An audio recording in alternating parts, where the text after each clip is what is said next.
Bashkitë e vendit e kanë nisur me ritme pozitive vitin 2026. Gjatë 5 muajve të parë të vitit, ato kanë arktuar 28.5 miliard lek.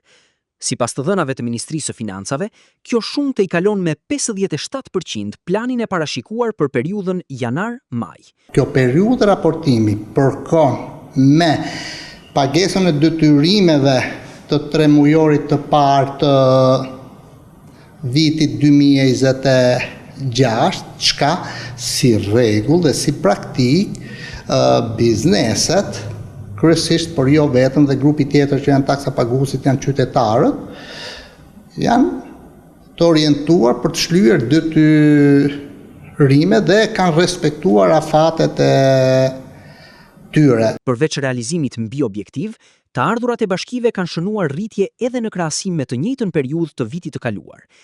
Nga janari deri në maj, janë mbledhur rreth 13 miliard lek më shumë se në 5 mujorin e parë të vitit 2025, duke u krijuar njësive vendore më shumë mundësi financiare për investime dhe përmirësimin e shërbimeve. Vjet kishim probleme në fakt, kishim të ardhura, po nuk kishim përkthyer nuk shpenzoheshin. Kjo nuk përbën lajm të mirë. Çfarë pritet? Unë mendoj që secila bashki ka planin e vet të buxhetit afatmesëm dhe afatgjatë, ka planin e buxhetit vjetor, dhe unë mendoj që sipas atij plani ato do t'i shpenzojnë.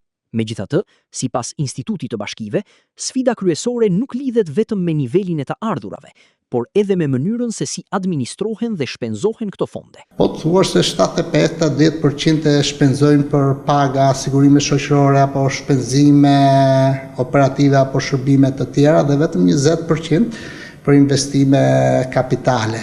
Kjo tregon që raporti nuk është i drejtë dhe duhet të ndryshojë. Pra, masa investimeve, shpenzimet për investime kapitale duhet të jenë për mendimin tim 30 apo 40%. Vetëm kështu mund të stabilizojmë ekonominë lokale, të investojmë aty ku kemi një kthim mbrapsht.